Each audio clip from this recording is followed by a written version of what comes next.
really does feel like spring is in the air at the moment. It is balmy at the moment with the temperatures. It's like 15 degrees Celsius at the moment in the UK. A heat plume is covering the UK. So it's quite pleasant at the moment. Things are drying out pretty nicely at the moment as well. The allotment is much drier than it was a couple of months ago when it was literally like Venice. The allotment was very muddy. We've now wood chipped all of the paths pretty much around the entire plot, which I'll show you in a moment. And things are slowly starting to come together now. The raised beds are finished. We've also been doing some other jobs. It's windy. It is very windy though. There's a couple of things which we've done. One of the things I said I wasn't going to do, but I ended up doing in the end. But I've got my reasons, I think, why I'm going to do that. And there's a couple of jobs which I've finished off as well, which I'll show you. So this is what's going on at the allotment, late February. Let's go. Now here's a job which really needed doing for a long time, and I'm so glad it's finally done. If you've been watching my previous videos, you'll know just how waterlogged my plot was. The paths were ridiculous. It was like Venice on here because yeah, we do get a lot of rain in the winter. But finally, we now have a good covering of sexy wood chip. Does look much better. It's much drier on your feet as well. I'm not wearing wellies today for a change. We had some arborists doing some work on some trees at the other side of the allotment site this week, and they've taken back quite a few trees with ash dieback. They've chopped down like 10 trees, so we ended up with a lot of wood chip on site, and I think I've taken like 20 wheelbarrows of it. It's taken a lot, but it's definitely soaked up all of the moisture around here. Some bits have got membrane underneath, other bits haven't, but it's much better. So now the plot is pretty much ready to plant in now, I think. It's only going to be another month before we get the onions in here, and probably in here as well, and leeks in there as well. Probably another month or two before we get those in. And in one of my previous videos I did mention about the asparagus. I've trimmed it all back now, all the dead foliage has been trimmed back, and I asked you guys if it was a good idea to cover it with any more compost. Quite a few of you said it was a good idea, so what I've done is I've just put another inch of compost on top, because the roots were quite shallow, because you know it has dropped quite a bit, as you can see there. And I've also put a good sprinkling of bloodfish and bone and some chicken manure pellets as well, just to feed them, because this is going to be the year that we harvest our first crop. I'm super excited to harvest the first crop. I've got about, I can't remember how many have I got, 3, 6, 9. I think I've got about 12 asparagus plants in there, so we should have a pretty decent crop this year, hopefully. I'm really excited for that. The rest of the plot's looking relatively tidy now. I still need to burn all that wood in the corner over there. That's a job for later. I need to get rid of all them bricks. Now, I said I wasn't going to do this last year. If you remember last summer, I said that I was not going to use horse manure again on the plot.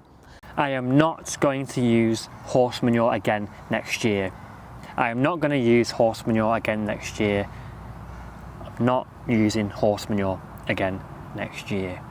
And for the most part, I'm not, to be honest. I'm not spreading horse manure on all the beds like I used to do, because I think I had some issues with herbicide. That wasn't confirmed, not 100%, but you know, I'd rather lean on the side of caution now, to be honest, because I think there was something in the manure. Not guaranteed, but I think there might have been. I don't think the manure on site is contaminated now, because we've not been getting it from the person who we think was supplying the dodgy horse manure. So anyway, I'm gonna use some horse manure to grow pumpkins in, just pumpkins this year. I've made a couple of mounds of horse manure there, and I'm gonna grow the pumpkins in them. We've found that every year I've not really grown many pumpkins, and we end up going somewhere like the supermarket or one of them pick your own pumpkin things that you can go to, and they cost a good few quid per pumpkin. And I thought, well, I've got a massive allotment here, why don't we just try and grow our own pumpkins? So I've got a couple of packets of jack-o'-lantern pumpkin seeds, and I'm going to grow them in piles of horse manure. I've got my elephant garlic in the middle there, which will grow happily there, and I'll just stick a few pumpkin plants on either side in the mounds, and hopefully they grow nicely amongst the elephant garlic. The elephant garlic grows pretty tall anyway, so I'm sure we'll be harvesting those before the pumpkins start really getting going anyway. Speaking of elephant garlic, there doesn't seem to be any signs of them. I know a few other YouTube gardeners have had the same issues with their elephant garlic. Claire from the Farmyard Garden, she hasn't had her elephant garlic coming up either. Actually, no, hold on. Little signs of the elephant garlic there, which is very unusual. Usually they're a few inches high now. And I planted these in November, and it's not been that cold.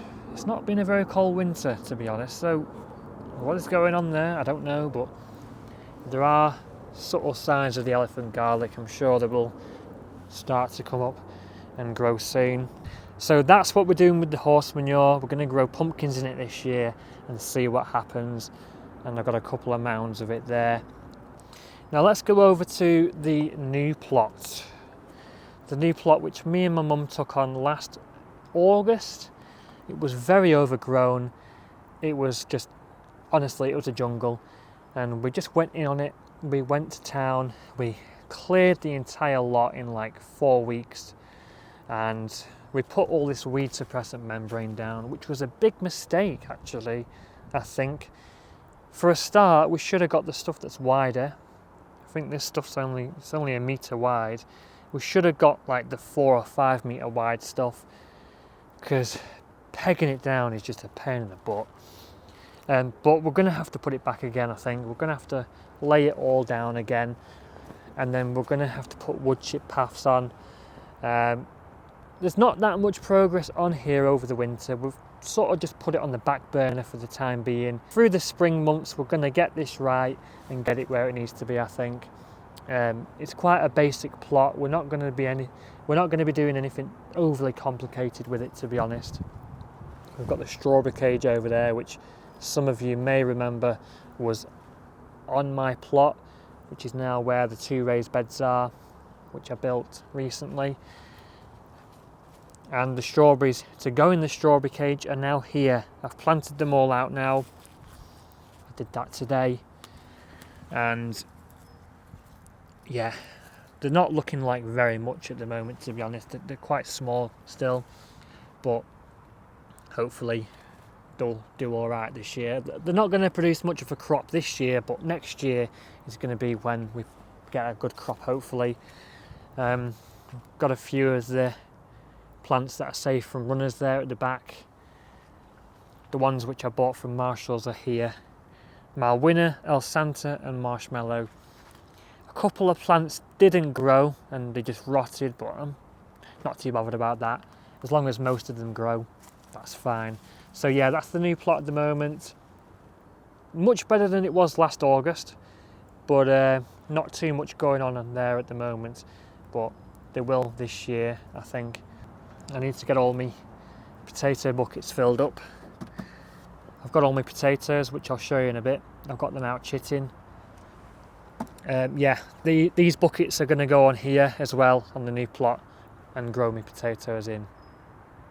Okay, so this is how things are looking in the greenhouse at the moment.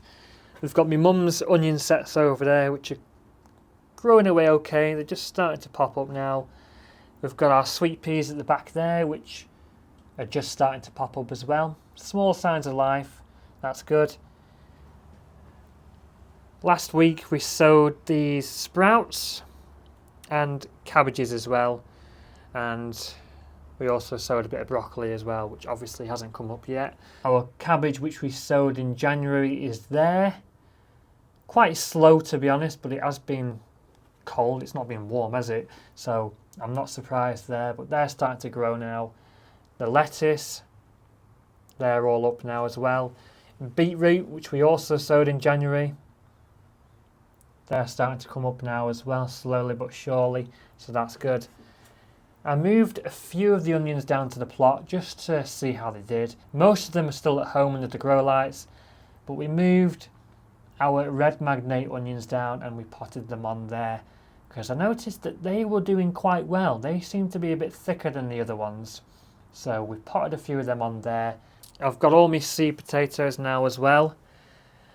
I've put them on the bottom shelf of the bench where it's cooler and a bit shaded. I want to put them somewhere that's protected from the rats because the rats will get them even though they don't really eat them. I found that they just pick at them, to be honest. They were taking a lot of our potatoes from the buckets last year and they weren't eating the whole thing, which is a bit irritating. Like, if you're gonna flip and take the potatoes, you may as well blimmin' eat it. But no, they were leaving all these half-eaten potatoes everywhere, which is a bit of a pain in the butt. So we've got main crop Maris Piper, main crop Cara, second early Kestrel, and first early Rocket. And we've also got our potatoes which we saved from last year, which we wrapped in newspaper, but they actually started to sprout in the paper and they have got some pretty chunky sprouts on them now, but they are going to be okay. We'll plant them soon. Even though they've got big sprouts, they'll still produce a crop, I think. I think they'll still do all right. Yeah. Oh, I must admit, our overwintering brassicas aren't looking that great, to be honest. They've got a lot of this dying foliage here and mould going on them. The spring cabbages don't look too bad, I suppose. But purple sprouting broccoli's got like this grey mould on it or something. I don't know. Plants don't look too bad overall. This one looks absolutely terrible. What's happened there? Oh dear. That one doesn't look good at all. That one doesn't look very good on the top. And that kale looks alright, doesn't it? That kale plant looks healthy. This purple sprouting broccoli is actually trying to produce something now. I don't know what's happened there. We lost half our brassicas in the polytunnel because of the rats, and this is all we have left. We lost about 2/3 of them, which is annoying. Anyway, we continue. We carry on as gardeners, and through every adversity, we just plod on. Okay, whilst we're here, we're just going to have a quick look at the grow light shelves at home. For those of you who are new here, I'm using these LED lights, just these standard shop lights. I'm not using any fancy grow lights because these do the job. They do a really good job at just getting things started off before I take them down to the allotment. And we've got plenty of onions on the go. I really have overdone the onions, to be honest. I mean, we love our onions, but I'm probably going to find that I'm giving a lot of them away. We've got our red magnates over here, which look really, really well actually. They're looking really good. I've already taken some of them down to the allotment, as you saw before. I've got our Elger Craigs here as well, which are looking really well. I've already given them a haircut and they do need thinning out. There are a few per module, but it's not going to be long before they all go down to the allotment and get planted out anyway. The shelf. I've also planted a few sunflowers in here. Me and my son planted these the other day. And the shelf above it, we've got loads and loads of peppers on the go here. We've got Pepper Fiesta, and they're looking really well. Look at those beautiful plants. We've got New Ace as well. They're just dotted around, to be honest. It's a little bit crazy around here at the moment, but they're here and here. There's some on the shelf above it as well, New Ace. They're looking really well. We've got about 30 pepper plants, but we do like our peppers. We're going to grow quite a few of them this year. We've got a few leeks over there, early sowings, just to see how they do. And they're looking pretty well as well. They're looking pretty good. More onions, obviously, over here. We've really overdone it with the onions. We're definitely going to be giving them away, a lot of them. We've got a few aubergines at the back there. They need to be potted on, like the peppers. They're looking pretty good, I think. Genie is the variety of that, and they're like a small aubergine. And I've just now planted the cucumbers, mini munch. I've put one in each of them pots. 3 plants should be fine. I've planted those today. Okay, let's go to the shelf above. Obviously the peppers, which you saw before. We've got some sweet basil there, which are only small at the moment. They need to be potted on later. And a little experiment that I'm doing. I'm growing rhubarb from seed just to see what happens. I'm just completely curious to see if I can grow some from seed. And they're looking all right, aren't they, actually? Just getting the first set of true leaves there, or true leaf, should I say. And looking really good. We did like our rhubarb. A few more leeks there. And, oh, more peppers. Yeah, I sowed a few more peppers a bit later. King of the North. And they're just getting the first set of true leaves now, so they should be potted on soon as well. And a few little tomatoes, just early sowings of Cocktail Crush. I've not sown my main tomatoes yet. I'll do that around mid-March. This is just to see what I can get away with my tomatoes. And that is it. That's the grow lights this week. Late February. A lot of these things are going to move down to the allotment soon. The onions, definitely in the next few weeks, I'm going to move them all down, harden them off, and get them planted in the raised beds. The peppers and the aubergines, it's going to be late April, early May at the very earliest. So we've got a long way to go with these yet. But so far, so good. It just looks a bit crazy at the moment. I need to tidy it up a little bit. But yeah, everything's looking good under the grow lights at the moment. Okay, we're in the big polytunnel now. And this is where we've got a lot of problems at the moment with rats. We've been having rat problems throughout the entire winter. You've probably noticed as well whilst I'm in here that this cover is blimmin' terrible. Look at that. It's covered in algae. It's 5 years old now and we're going to replace this. I've got the polytunnel cover that my mum had on her upgraded Out Sunny polytunnel last year. I'm going to put that cover on this cover. I was supposed to do that earlier, to be honest. I've just not got round to doing it, but I will do it before we plant things in here, I think, before we start getting our peppers and tomatoes planted. Anyway, went off on a bit of a tangent there.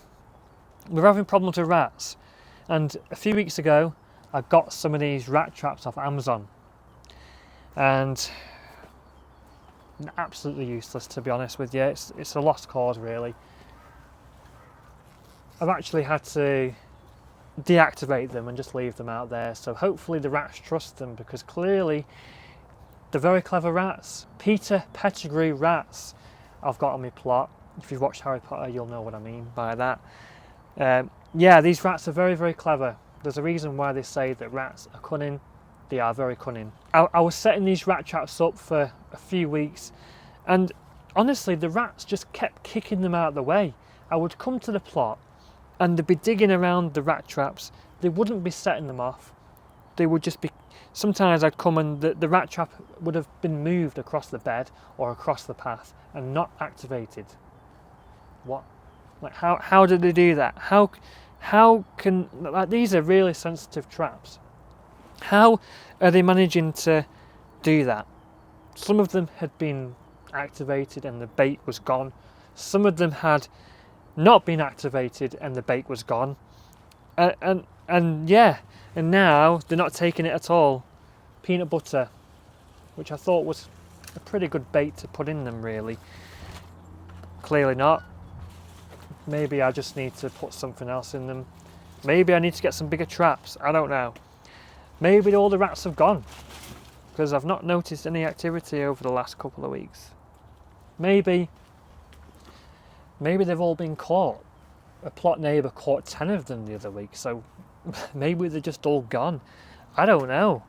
Maybe it's because I put coffee grounds down. I put a few coffee grounds around the beds, so maybe that's the answer. Maybe they don't like the coffee grounds, so they're staying away. I don't know. I feel a bit defeated, to be honest. And it's a big problem with the rats, because they ate our sweet corn last year. They ate most of our parsnips. They ate all our peas as well. They ate our peas, which we grew. We didn't really get many peas. They've started eating the onions as well. Last year we had some of our onions attacked by the rats. They've been digging holes everywhere and making a mess. Half of our overwintering brassicas that were in here were completely destroyed by them as well. What a pain in the butt. And they've actually tried to get inside the wormery. Look at that. They've tried to get inside the wormery.